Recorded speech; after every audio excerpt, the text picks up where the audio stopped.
네, 안녕하십니까. 오늘도 선교 토크 5번째 녹화를 시작합니다. 오늘은 이런 얘기를 해보고 싶어요. 선교를 처음 시작할 때 우리가 어떻게 시작하는 것이 참 바람직할까. 위에 나와 있는 우리 사진 한번 보세요. 어디인가요? 네, 공항입니다. 공항에 이제 막 도착한 분이죠. 이민사회에 아주 유명한 말이 있다고 하지 않습니까? 당신이 이민 왔을 때 공항에서 누구를 만났느냐에 따라서 당신의 인생은 정해진다. 오늘 저분을 누가 영접할까요? 굉장히 중요한 일입니다. 선교사들도 그러한 일들이 많이 있습니다. 누가 영접하러 왔냐에 따라서 물론 평생이 좌우되진 않지만 한 10년은 좌우될 수 있습니다. 충분히. 그분의 영향하에, 그분의 안내하에 모든 것들이 처음에 세팅되기 때문에 그 프레임에 들어가기 때문에 우리가 그 프레임 안에서 선교를 시작하고 준비하고 펼쳐나가야 되거든요. 그러니까 영향을 안 받을 수가 없는 거죠. 선교사나 또 여행객이나 또는 이민 오시는 분이나 다 똑같이 공항에서 누가 당신을 영접하느냐 굉장히 중요한 일입니다. 그러니까 오시기 전에 굉장히 많이 생각해보고 준비하고 연락하고 그 중에서 기도하시면서 잘 선정하셔야 됩니다. 첫 단추가 적어도 10년은 여러분의 선교를 좌지우지 할 수 있습니다. 이분은 잘 못 만나신 것 같아요. 좀 어두운데 끌려가시는 느낌이 있어서 조금 불안합니다. 정말 조심해서 돌다리처럼 두드려서 길을 찾는 것이 굉장히 중요하다. 맞아, 핸드폰은 안 열려있고 카톡도 안 되고 와이파이도 잘 모르겠고 막 이럴 때 막 1시간 정도 지나면요 막 사색이 되십니다. 막 여기로 갔다 저리 갔다가 두리번거리시고 딱 티가 나요. 그럼 저희가 간혹은 도와드립니다. 혹시 뭐 만나기로 하신 분 못 만나셨어요?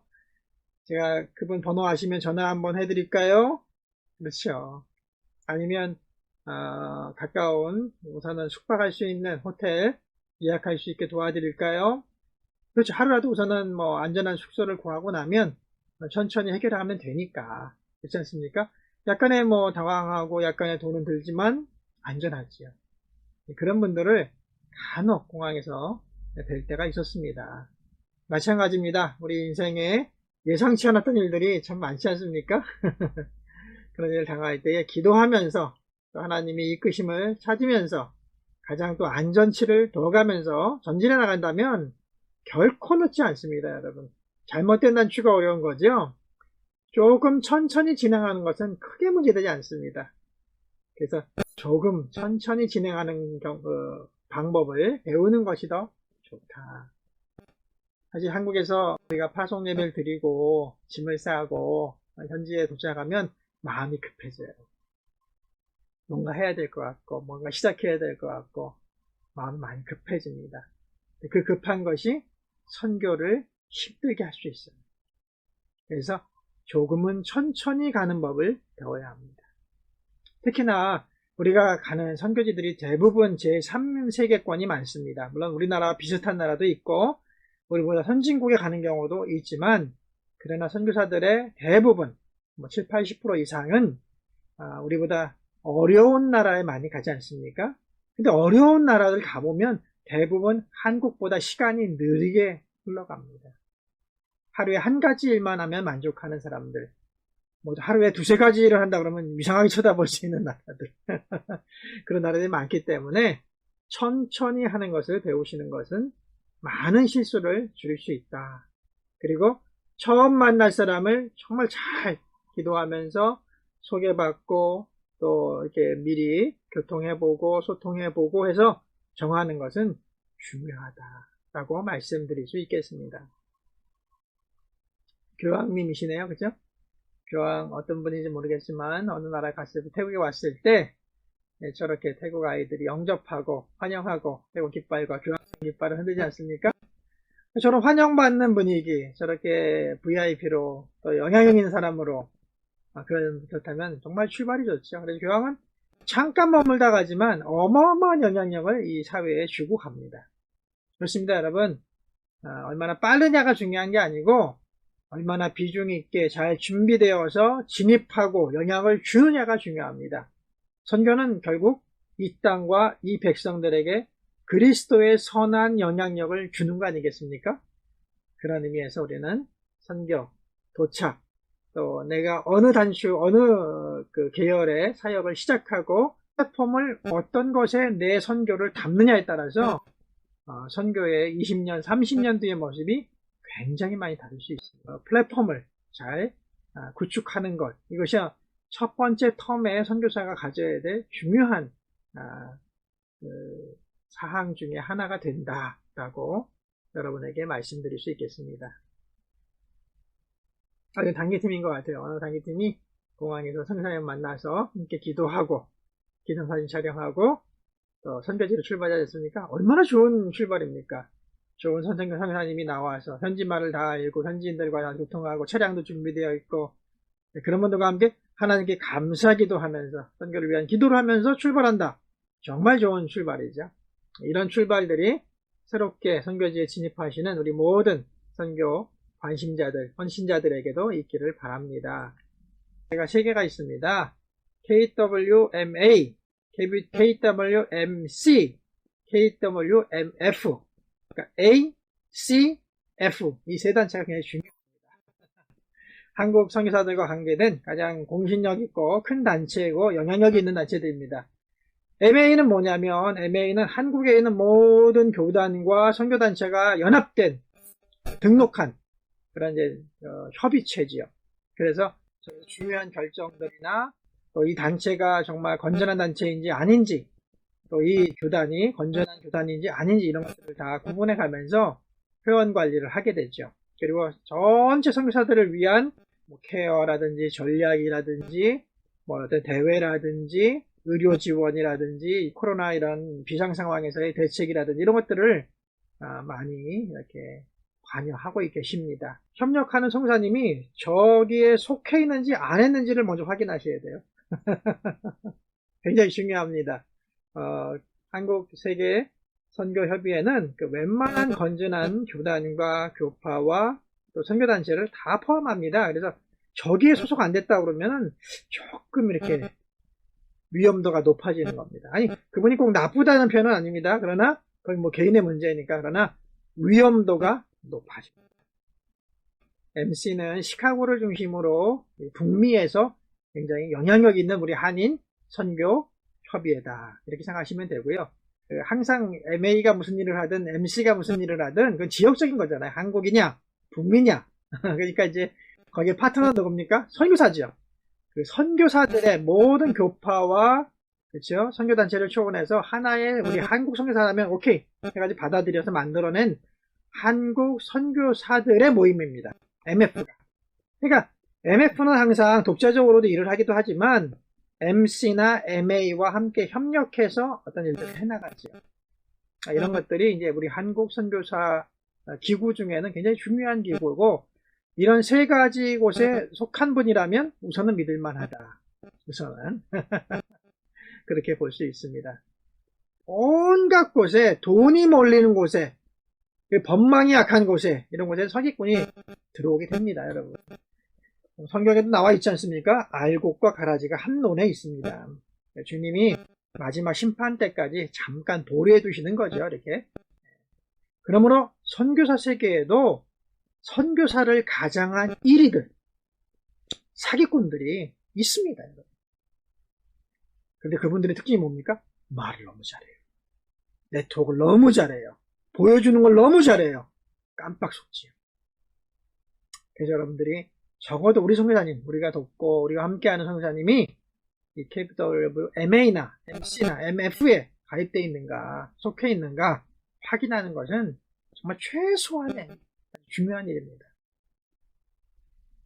우리가 왜 전세 계약을 해도 왜 동사무소 가가지고 주민센터 가가지고 계약서를 등록하잖아요. 전세 보증금을 그죠? 안전하게 하기 위해서 마찬가지입니다. 여러분 정말 귀중한 선교적 기도와 헌신과 선교비가 헛되지 않게 되려면 적어도 이것은 확인하셔야 된다라고 제가 권해드립니다. 선교사도 마찬가지입니다. 적어도 자기가 이 세 가지 단체에 소속되어 있는 선교사가 되도록 스스로 노력해야 합니다. 필요하면 훈련도 받아야 되고요. 필요하면 절차를 거쳐야 되고요. 필요하면 인터뷰도 받고 인증을 받아야 되는 것입니다. 나는 헌신했어. 내가 주님의 뜻대로 할 거야. 나는 평생 진실하게 할 거야. 본인의 주장일 뿐입니다. 그것은 선교사가 너무 적을 때, 이런 기구가 없을 때는 통용될 수 있던 말입니다. 그러나 이제는 선교사가 25,000명이 넘는 정말 방대한 규모가 되었고, 그곳에 이리와 같은 나쁜 선교사들도 있고, 또 이렇게 조직과 기구가 완성되어서 구조를 갖춘 시대입니다. 2021년. 지금도 그렇게 주장하는 분이라면 그런 분들은 제가 볼 땐 신뢰성이 많이 떨어집니다. 위험하다는 것이죠. 선교사 파송 현황입니다. 제가 말씀드린 것처럼 연도가 많아질수록 많아지고 있지 않습니까? 2010년까지는 22,000명이나 나와 있네요. 그 밑에 나온 작은 글씨를 보시면 뭐라고 써 있습니까? 교단 파송 선교사 상위 1위부터 쭉 내려오고 있고요. 선교단체 파송 선교사 1위부터 쭈르륵 내려와 있죠. 근데 저기 말고도 수많은 교단, 수많은 단체가 있다는 것을 여러분 아셔야 합니다. 그것도 하나의 선교 플랫폼이죠. 내가 어느 플랫폼에 있느냐 다릅니다. 교단 선교를 하시는 분들과 선교단체 선교를 하시는 분들의 장단점이 또 많이 다릅니다. 역할이 다르고요. 그런 것들을 우리가 잘 알면서 또 특징이 다릅니다. 교단 파송사들은 특징은 이런 게 강하고 또 우리 선교단체 파송사들의 특징은 이런 게 강하다. 완전히 다릅니다. 그러니까 우리가 누구를 후원하더라도 그분 우리 교회 출신이야. 그분 우리가 잘 알아. 그분 어느 좋은 분이 소개했대. 그분 우리 저번 부흥 때 한번 모셨던 강사잖아? 이런 이유보다는 우리 교회가 하고 싶은 선교는 이런 방향이고 또 이런 방향으로 잘할 수 있는 것은 교단 선교부일지 선교단체일지 이런 것들을 확인해 보시고 또 거기에 맞게 우리와 교섭할 수 있는 곳이 어디인가 또 그 단체는 캐피털 MM이나 MC나 또 FA, MF에 등록되어서 건전하게 사역하고 있는 단체인지 그 개인뿐 아니라 그가 속한 그룹까지도 확인해 본 다음에 그 다음에 우리가 저분을 그러면 10년, 20년 동안 이런 계획에 따라서 함께 해보자. 이렇게 나간다면 여러분의 선교는 굉장히 든든해지고 안전해지고 효과가 있는 선교를 하게 되시는 겁니다. 네, 그렇지 않고 그냥 중구난방으로 아는 분, 어쩌다가 현장에 갔다가 소개받은 분, 어떻게 보니까 만났던 분, 장로님이 안 되더라. 이렇게 시작하시면요. 그걸 잘 마치면 감사한 겁니다. 그러나 중간에 삐덕거리기 시작하면, 이건 정말 교회에 선교하다가 풍파가 일어날 수도 있습니다, 여러분. 그것 때문에 깊은 감정의 상처들이 생길 수도 있고, 또 선교의 열기가 교회에서 팍 식어버릴 수도 있고, 하나님의 정말 눈물을 흘리고 성령께서 안타까워하실 수 있는 사건이 벌어질 수 있다는 것을 여러분 기억하시면 좋을 것 같습니다. 저희 태국이 6위에 있네요. 10대 파송국가.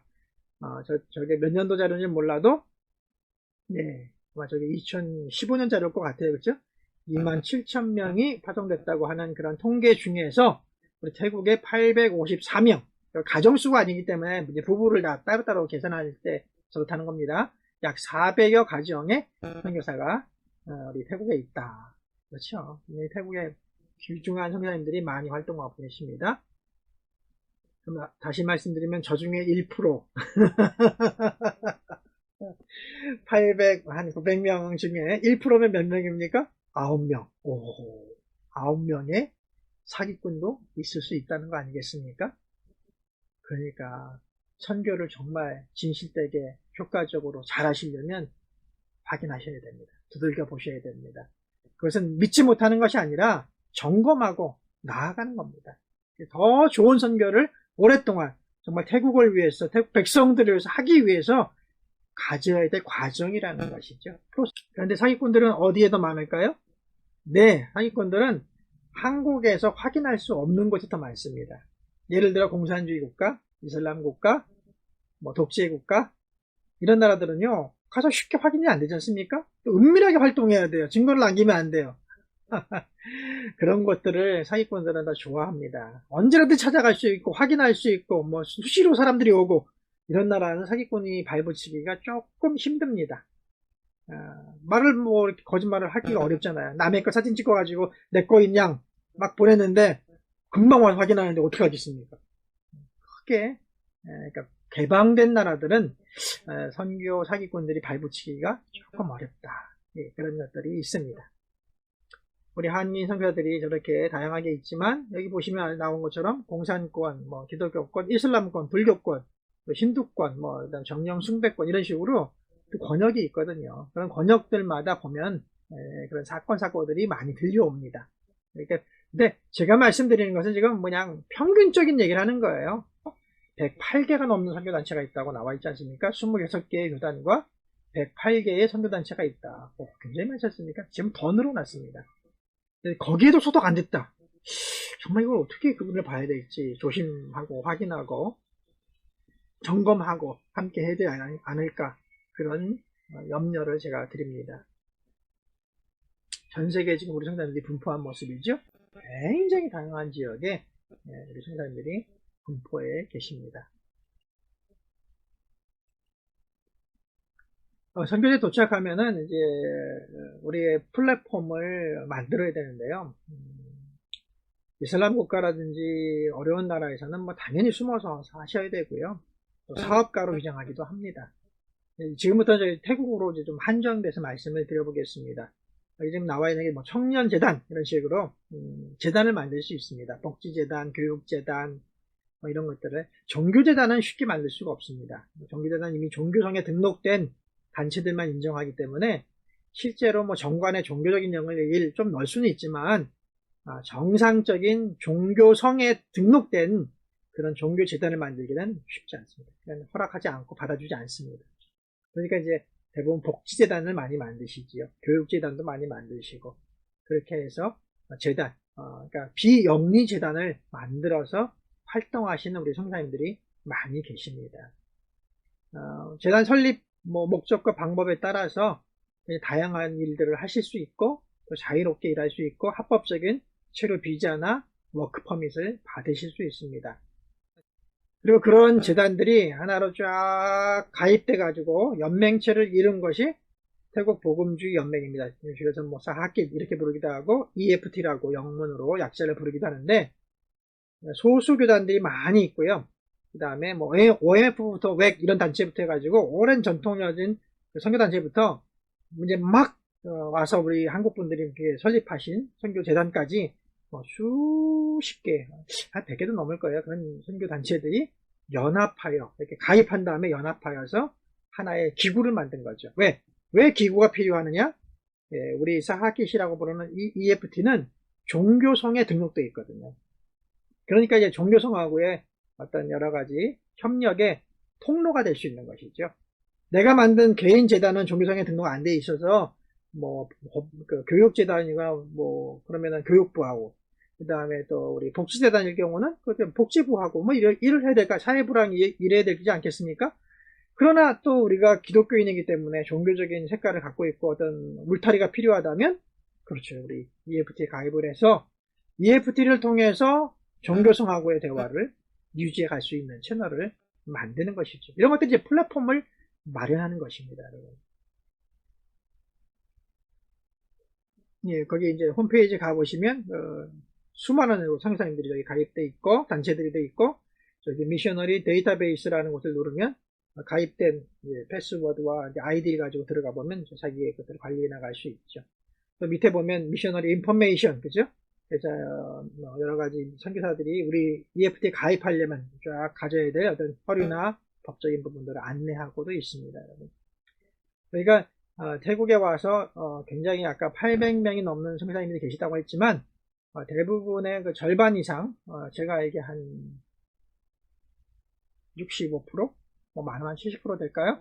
선교사님들은 대부분 EFT 산하에 자기 이제 선교 단체를 만드셔서 또 이 기존에 있는 단체에 가입하셔서 저 안에 들어가서 활동을 하고 계십니다.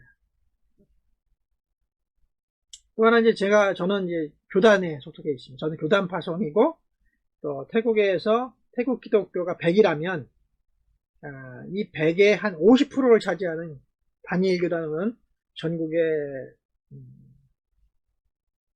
22개 노예인가 갖고 있고요. 전국 규모로 또 규모로도 태국 기독교의 절반 정도. 아까 설립된 EFT가 설립되기 전에는 사이암 기독 교단 해가지고 이 태국 교도밖에 없었거든요. 그리고 이제 침례교회가 있었고 뭐 안식교가 있었겠죠. 그러는데 이제 그렇게 남아있던, 근데 거기에 반대 좀 약간 갈등이 생겨서 형성된 게 EFT입니다. 그러니까 이제 어떻게 보면 메인 주류죠. 태국 기독교단인데 태국 기독교단과 또 협력하는 성사들이 한 뭐 20% 정도 있는 것 같습니다. 제가 보기에는. 그래서 태국 기독교단과 일을 할 것이냐, 또는 남침례교회 교단이 있습니다. 남침례 교단과 일할 것이냐, 그렇지 않고 나머지를 뺀다면 뭐 여러 가지 뭐 오순절 교단부터 해가지고 소수 교단들이 있고, 뭐 장로교도 있습니다. 그 중에는 여러 가지 교단들이 속해 있는 EFT 산하에서 그 교단들과 일할 수도 되고, 또는 우리끼리 뭐 여러 세 가정, 네 가정이 이렇게 법인체를 만들어 가지고 거기에 등록해서 선교 단체로서 또 활동해도 되고, 이런 길들이 태국에 있는 선교의 플랫폼이다 라고 여러분에게 소개시켜 드립니다. 네, 태국 기독교단의 로고와 모습이죠.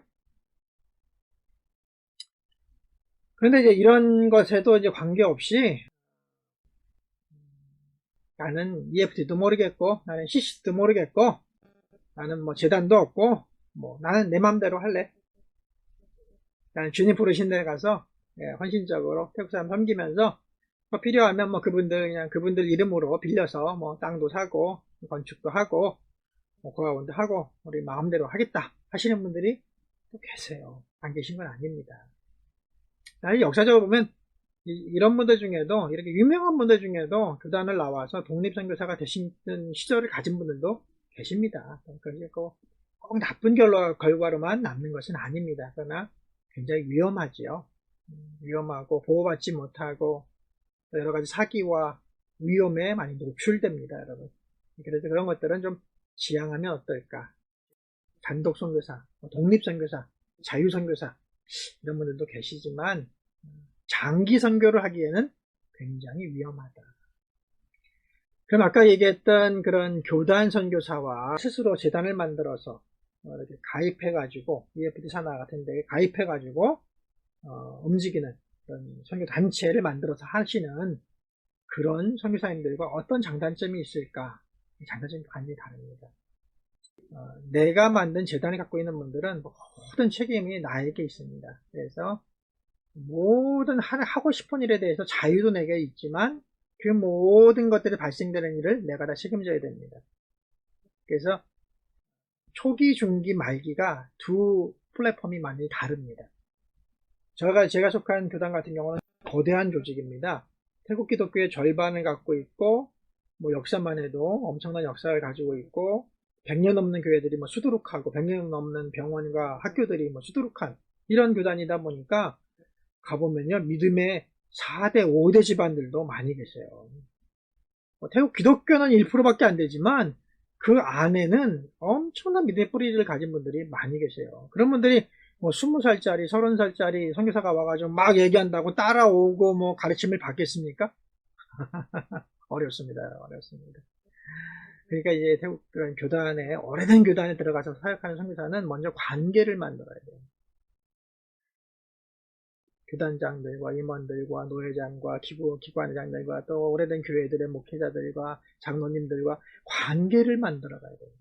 그리고 내가 뭘 하고 싶어도 불쑥 하면은 신뢰가 됩니다. 어떻게 됩니까? 그분들께 다 보고드리고, 그분들이 아무 일 안 해도 협력을 요청하고 그분들의 동의를 얻어가면서 천천히 나가야 돼. 한국 선교사는 미쳐 죽지요. 답답해서 미쳐 죽습니다. 초기 한 5년, 10년은요, 내 말대로 할 수 있는 게 거의 없습니다. 한국 교회에서는 뭐 하고 있냐고 물어보는데 기다려보라고, 저분들이 또 동의를 얻어야 된다고, 저분들이 또 회의를 통해서 이것을 결정해 주셔야 된다고, 좀 기다려보시라고, 맨날 그런 걸 해야 되는 겁니다. 건축하나라도 그렇고, 뭘 하나 시설하려도, 학교를 만들려고 해도 그렇고, 보통 어려운 게 아닙니다. 그러나 중기가 넘어가고요, 그 다음에 말기로 갈수록은 선교에 탄력이 붙습니다. 왜 그렇습니까? 이분들은요, 자기들이 월급 주는 조직에 있는 기관에 있는 직원이 굉장히 많습니다. 내가 뭐 전국 집회를 하고 싶다. 어떤 분을 모시고 하고 싶다. 그럼 어떻게 합니까? 근데 총회장님이나 노회장님들하고 다 공식석상에서 이렇게 이제는 좀 의사소통이 되는 단계가 된다면 좋은 결정을 함께 내리고 나면 제가 뭐 전국에 있는 노회와 교회에 공문을 보낼 필요가 없어요. 사람들을 다 일일이 설득해서 오라고 할 필요가 없습니다. 왜? 이분들의 조직이 있으니까 조직력을 이용해서 자 본인들이 광고하고 본인들이 사람을 선발해서 다 보내가지고 모아놓습니다. 그럼 저는 강사님 모시고 가서 그곳에서 탁 집회만 인도하면 돼요. 기가 막히지 않습니까? 그런 이제 전국을 상대할 수 있고 조직적으로 일할 수 있는 이제 인내하다 보면 길이 열리기 시작하는 거예요. 그 모든 걸 내가 책임질 필요도 없고 내가 다 돈을 댈 필요도 없습니다. 심지어는 우리가 어떤 신학교를 한다든지 센터를 한다든지 어떤 교육기관을 할 때도 그 운영비의 상당 부분을 막 50% 정도를 현지 교단이 내기도 합니다. 다 내가 모금해서 할 필요가 없다는 것이죠. 그 모든 것을 내가 다 책임질 필요가 없습니다. 우리가 산 건물, 땅 모든 것들도 이 총회의 유지재단에 등록해버리기 때문에 법적으로 개인적으로 누가 사기치거나 이걸 빼앗아 갈 수가 없습니다. 굉장히 단단한 플랫폼이라는 것이죠. 그러나 진입 과정이 어려워요. 진입 과정이. 거기까지 가려면 인내에 10년, 15년이 필요합니다. 얼마나 어렵습니까, 여러분? 그래서 이제 현지 오래된 교단과 일을 하시는 분들은 진입 과정은 어렵지만 어느 정도 이제 멤버십들이 관계가 형성되고 멤버십이 공고해지고 신뢰가 쌓이고 나면은 그 다음부터는 상대방의 조직을 이용해서 이 인력을 통해서 쉽게 쫙 선교를 확산시켜 나가는 데는 탁월합니다. 그리고 마지막에 내가 떠날 때에도 모든 우리의 만들어 놓은 교회, 학교, 병원 모든 재산과 그것 모든 것들이 안전하게 유지재단에서 관리되고 또 노회에서 지도받고 그래서 내가 갑자기 떠나는 일이 발생하더라도 우리가 사역하는 것들이 손실되지 않는 그런 안전함이 있다라는 장점이 있습니다. 반면에 우리가 재단을 형성하고 일을 하기 시작하면 뭐 첫 해부터요 하고 싶은 거 다 해도 됩니다. 누구 동의 전혀 그런 거 없습니다. 그냥 후원 모금해 와서 막 사람들을 고용해 가지고 하고 싶은 일을 막 할 수 있습니다. 굉장히 빨리 일할 수 있습니다. 네, 굉장히 빨리 일할 수 있고 다양한 일을 할 수 있고 또 굉장히 좀 스피디 있게 열매를 볼 수가 있습니다. 단점은 뭔가요? 네. 그러나 재산이 생기기 시작하고 네, 조직이 방대해지기 시작하면 그 관리의 부담이 계속 우리를 짓누릅니다. 함께 일했던 우리 거기도 이제 위원회를 만들지 않겠습니까? 이사회를 그 이사회에 있던 태국분들의 눈치를 보기 시작합니다. 재산도 없고 아무것도 없고 막 일을 할 때는 책임감과 그 다음에 부담만 있잖아요. 돈을 우리가 책임져야 되고 사람을 책임져야 되고 일을 책임져야 되고 그분들을 나서지 않습니다. 그런데 어느 정도 이제 형성되고 하드웨어가 완성되고 그렇죠? 궤도에 오르면 이제 저 선교사만 없으면 그리고 태국 법이라는 게 50% 이상을 현지 분들이 이사회에 참석하셔야 되거든요. 그러니까 다수교회를 손을 대면 선교사가 불리한 겁니다. 후원교회에서는 뭐 후원만 하셨지 여기 와서 이사회 멤버가 될 수 없지 않습니까? 여기 계신 분이 아닌데 그럼 어떻게 합니까? 다수의 현지 분들과 소수의 선교사 그룹이 들어가서 위원회를 만든 거 아니겠습니까? 그러니까 다수교회에서 절대 불리하지요. 그러니까 그분들끼리 이분들이 뭐 배신하고 이걸 뭐 개인화한다든지 이런 게 아니라도 자꾸 선교사가 돈 갖고 오고 일을 주도적으로 추진했기 때문에 발언이 너무 크면은 태국 분들이 싫은 거죠. 아우 이제 시끄러워. 이제 사역도 좀 어느 정도 안정됐으니까 저 뭐 돈 좀 갖고 왔다고 말이야 좀 능력이 있다고 막 큰 소리 치는 저 사람만 좀 빼버리자. 빼버리면 우리끼리 이거 얼마든지 하나님 앞에 잘 관리하면서 이제 갈 수 있어. 이렇게 마음 먹으면요. 그날로 그분은 위기인 겁니다. 선교사가 일하다 보면 외국인인데 왜 불법이 없겠습니까? 왜 법에 저촉된 부분이 없겠습니까? 정관에 허락되지 않은 부분에서 일한 우리끼리는 그게 불법이 아니지만 노동법으로는 불법인 게 있을 수 있는 거라는 거죠. 정관에는 없는 교회를 했다. 제가 말씀드린 종교기관에 등록하기 어렵기 때문에 사실은 복지재단으로 허락받고 교회를 할 수도 있잖아요. 근데 이제 그 암묵적으로 그게 나쁜 일은 아니기 때문에 암묵적으로 그냥 넘어가던 문제인데, 만약 어떤 분들이 그 불법을, 법적으로는 불법이니까, 이용해서 그분을 신고했다고 보세요. 제3자를 통해서. 그렇죠. 고발하는 거죠. 저 사람 불법을 저진 사람이다. 그럼 갑자기 선교사가 문제가 돼가지고 워크퍼밋이 취소되고 비자가 취소돼서 추방되게 된다면 무엇을 할 수 있겠습니까? 모든 일들은 현지인들의 손에 다 들어가 버리는 거죠. 언젠가 우리가 현지인들에게 다 넘겨주려고 하는 일들이지만 그렇게 뺏기는 것과 우리가 이양을 하는 것과 완전히 다른 얘기죠. 그런 위험이 있을 수도 있다는 겁니다. 그러므로 가명 초기에는 너무나 자유롭게 막 사역할 수 있고 뭐든지 할 수 있지만 어느 정도 이제 안정기에 들고 이제 사역의 후반기로 갈수록 그런 이사들을 잘 관리해야 되고, 근데 혹시나 땀만 먹지 않도록 잘 모니터링도 하고, 그러면서 있는 직원들도 관리해야 되고, 모든 또 재정적인 것을 계속 우리가 공급해야 되고, 어떤 일을 할 때마다 모든 교회들에게, 그 태국인들에게 다 알려서 그분들을 이렇게 초청하고 불러서 뭐 앉혀야 되고, 이 모든 것들을 내가 책임져. 또는 몇 명의 우리 같이 일하는 성교사가 다 책임져야 됩니다. 이건 쉽지 않습니다. 가면 갈수록 짐이 무거워집니다. 그리고 내가 갑자기 어떤 큰 문제가 됐을 때 놓고 가면 다 이게 해결될까? 유지될까? 그냥 공중 분해되거나 중지되거나 뭐 멈춰버리진 않을까? 그런 걱정들이 계속 쌓입니다. 이 두 가지가 아주 극단적으로 많이 시작과 중간 단계와 마지막 부분이 다를 수 있다. 그러나 이제 현지 교단을 통해서 할 수 없는 일들도 있어요. 그분들이 관심 없다든지 그분들은 원치 않는다든지 이런 또 사역들이 있거든요. 또 한 교단뿐 아니라 넓게 태국교도 전체를 상대로 그렇게 해야 되는 분들은 그런 것들도 어렵습니다. 한 교단에 소속해서 일하기가.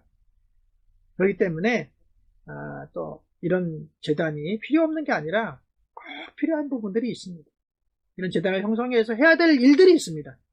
그러나 여기서 해도 되고 저기서 해도 되는 문제라면 나의 플랫폼을 어떤 것을 선정할지는 신중하게 결정하셔야죠.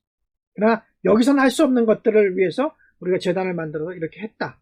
굉장히 그것은 뭐 또 도전할 만한 가치가 있고 이 땅에 기독교의 어떤 유산을 만들어가는 전통을 만들어가는 위해서 중요한 기여가 된다고 저는 확신합니다.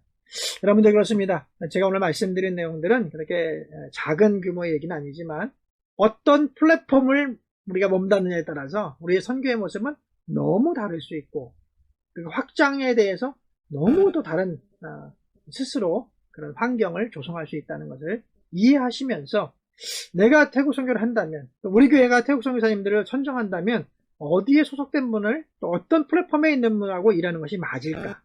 우리가 꿈꾸는 사역은 이런 건데 이런 종류라면 이쪽이 맞을까? 이쪽이 더 유용할까? 후원자들도 선교를 시작하시는 분들도 잘 이런 것을 고민하시면서 접근하시는 것이 좋겠다. 저도 처음 왔을 때 이런 거 잘 몰랐습니다. 한 10년 지나면서 정말 고민하고 찾아보고 알아보다 보니까 알게 된 일입니다. 이제 여러분들은 오시기 전에 그렇죠? 현장자를 선택하기 전에 이런 걸 알고 접근한다면 굉장히 유용한 일들이 여러분들 선교에서 나타나지 않을까 조심스럽게 말씀을 드립니다. 오늘은 선교 토크 5번째인데요. 선교사의 플랫폼. 저는 당신이 도착한 그 공항에서 누가 영접 나왔습니까?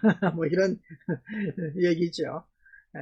그래서 여러분의 선교는 어느 방향으로 어떤 플랫폼을 가지고 가고 있습니까? 우리는 협력하고자 하는 선교사를 믿을 수 있을까요? 그분은 어떤 그런 공신력 있는 스스로 공신력 있는 선교사가 되고자 노력하고 있는지 확인해 보시기 바랍니다. 이런 선교사의 사역과 종류, 또 위험과 플랫폼의 차이 이런 것들에 대해서 함께 이야기해 봤습니다. 정답이 있는 것은 아닙니다. 그러나 우리가 함께 고민하면서 찾아간다면 더 건강한 선교, 더 건강하고 발전적인 선교를 일으킬 수 있다고 믿습니다.